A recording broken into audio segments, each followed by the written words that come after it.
Welcome to Tennessee Real Estate Insider. I'm your host, Allyson Spencer, property manager and top producer here in East Tennessee. And today I'm joined by Bethany Oakes. Hello. Bethany, thank you so much for joining me today. It's a pleasure being here. Bethany is a broker and a business owner, and she is also an Airbnb host. Today, we are going to be talking about the profit and the pitfalls of short-term vacation rentals. So before we get started, I just wanted to throw out a really interesting fact. Did you know that short-term vacation rentals bring in over $80 billion in revenue every single year? It's a huge industry. It's a huge industry, and it's become way more popular over the last few years, for sure. Definitely has. And I know personally, I love using vacation rentals. My preference of choice is Airbnb. I know we've gone on a few trips together. So we've been overseas and local. We've stayed in Airbnbs. I personally find that they're just so accommodating. Yeah. What are some things that draw you to stay in Airbnbs? So obviously we come from a large family, and we've got lots of people that we're usually traveling with. And so I think that the benefit for Airbnbs in general is that you can have a lot of people traveling with you, and you can actually all stay together. And I think that that's one of the main benefits for Airbnb or VRBO or any of those other vacation rentals, because you have the ability to kind of all be in one place. So you're not having to stay in individual hotel rooms and kind of be separate from them, but you have rooms that everybody can go to, and then you have common areas that you're able to stay in. And so, I mean, we've stayed in Airbnbs in London and Scotland. I've been to Italy and Greece staying in Airbnbs, and so It's amazing. It's been great. They're everywhere. They're everywhere. So it definitely has some profit potential. And we're going to dive into the profit potential for Airbnbs. One of the things that I think you need to evaluate when becoming an Airbnb host, which we both are. So just for the listener here, we're both Airbnb hosts. I've been a super host year after year. I know you've been a super host. I don't manage other people's Airbnbs. I do have personal Airbnbs. I more so manage long-term rentals or even short-term furnished rentals. But as far as the vacation nightly rentals go, we both have experience there. There are ways to set yourself apart to get that higher cash flow. What are some things that you have seen to be helpful to keep your occupancy rate so high? Well, I think the first thing that most people do is they actually look for the location. And I think that if you have a property that is in a good location, you're automatically going to have a lot of business. And so I got into Airbnb about 5 years ago. During the pandemic, I used my own personal home that was, in the middle of Johnson City. And I had a roommate at the time. And I decided I didn't like living alone. She got deployed. And so I ended up moving in with a sister of mine. And so in that process, I was like, you know what? I think I'm going to Airbnb my house because it is central to Johnson City. I mean, it's right in the middle of everything. Absolutely. Location is so important. So I think for when you're looking at actual properties and what kind of properties you want to get into short-term rentals, you kind of have to consider the location. And that's the case with most businesses and most homes, really, is what's it near? What crowd or demographic are you going to be appealing to? Absolutely. Speaking of location, I think there's a couple things to evaluate to really produce the most with an Airbnb. That's going to include, what is the competition like?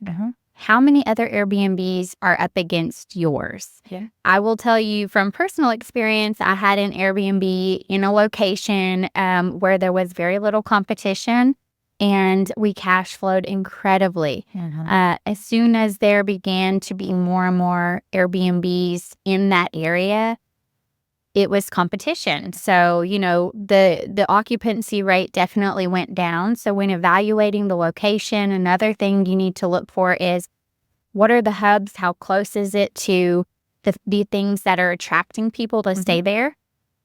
How many other rentals are competing against yours?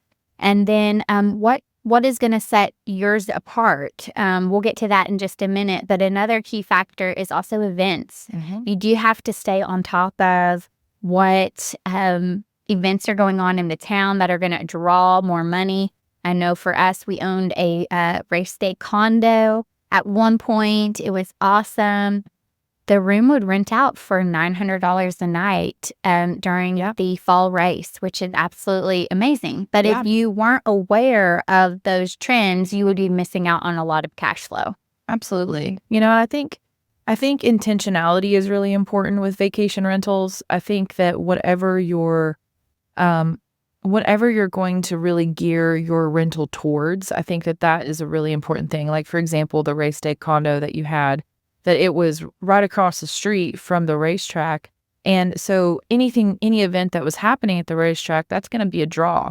Absolutely. My house is actually between two major hospitals and a university.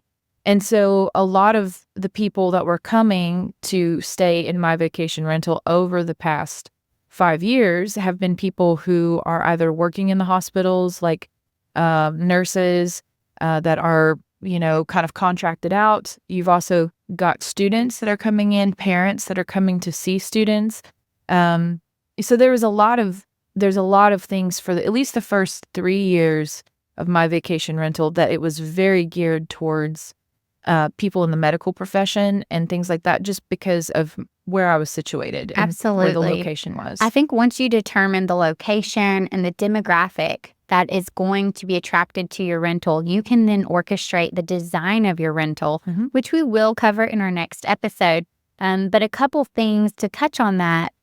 We have an Airbnb in Jonesboro. So we orchestrated our Airbnb to the people looking to come to Jonesboro. What are some of the things in that town that attract people? Let's put that in the home. And Jonesboro is so active with all of the things that they do. So not just Jonesboro Days or Storytelling Festival, but they've got pretty much, they've got an event every month that they're kind of highlighting and doing. So absolutely, it's a great space for that as well.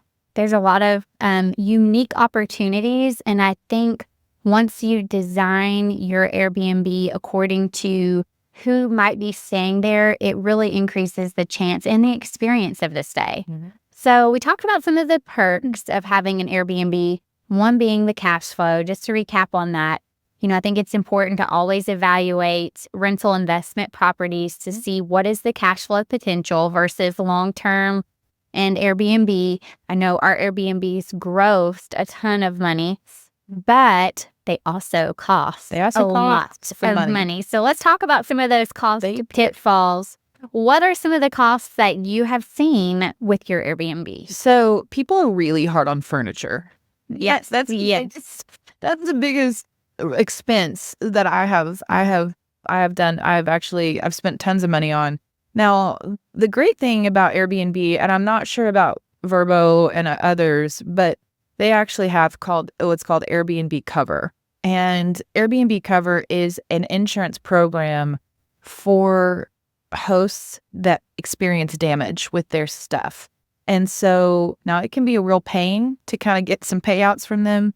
But at the same time, like over the past 5 years, I've used Air Cover a number of times to replace things that have been broken by guests. And so I think I've bought 3 different couches at this point. And so now same. Yeah. So couches are the first to go. Was the first to go. Just buy the better quality couch. Yes. It hurts your feelings, when you spend that much money on a couch, but it's better to purchase a couch that has staying power than purchasing something that's real cheap and pretty. Like if you look at one of my pictures on Airbnb, it has this beautiful blue couch that no longer exists because literally, it was so funny. My cleaning lady, she had a whole story about what probably transpired on that couch Yes. when it broke. But basically, somebody broke the whole back off of the couch. So, so I think furniture people are really hard on furniture, especially in the short-term rental game. Mm-hmm. And I've had my house was built in 1950, so it's an older home, and the plumbing has had some issues as well.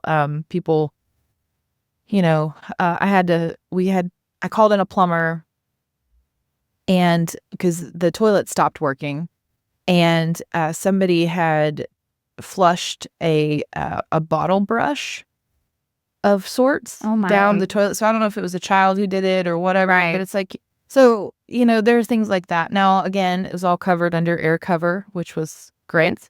So I've not really had a whole lot of expenses out of pocket necessarily on the front end, but yeah, so those have been my main expenses. I've bought a few couches. Our properties, depending on the location too, the one in Bristol, we had high HOA. So homeowners association fee, that could be a cost. You want to make sure you factor that in. That's going to take away from your gross cash flow. And then also maintenance for yards and landscaping.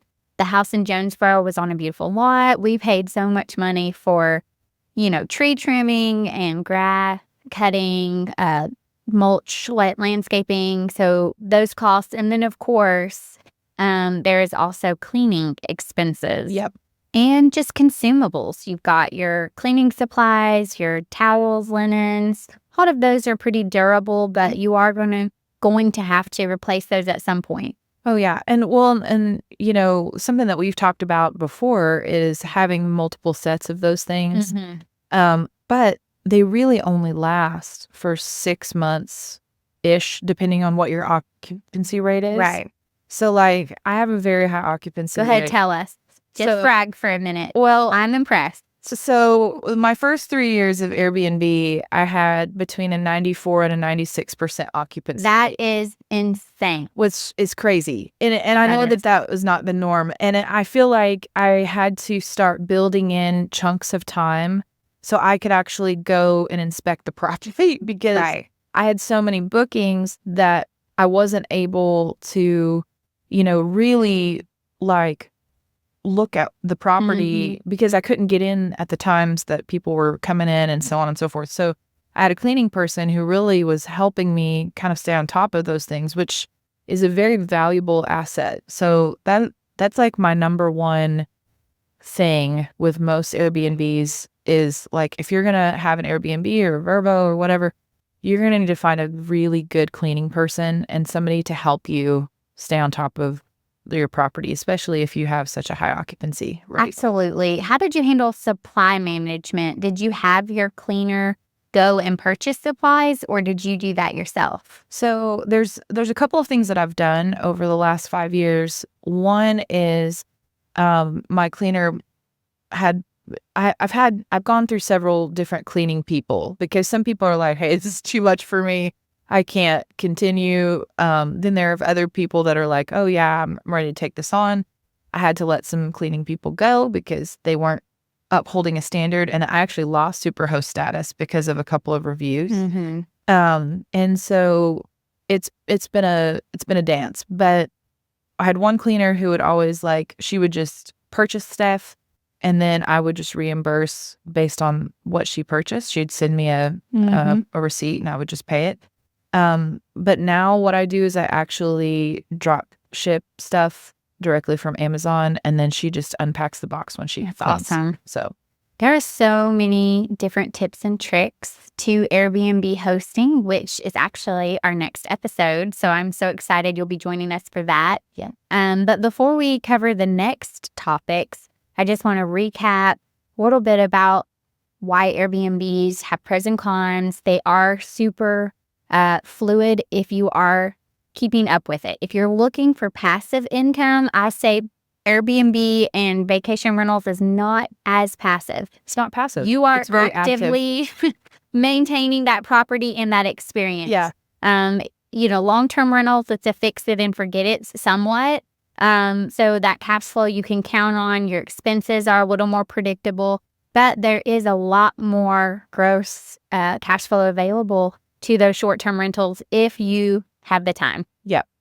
And of course, if you don't, hire a company who can. And of course, I have plenty of resources to connect you if that's something that you're interested in getting connected with. So thank you so much, Bethany, for joining today. And Pleasure. stay tuned for the next episode. All right.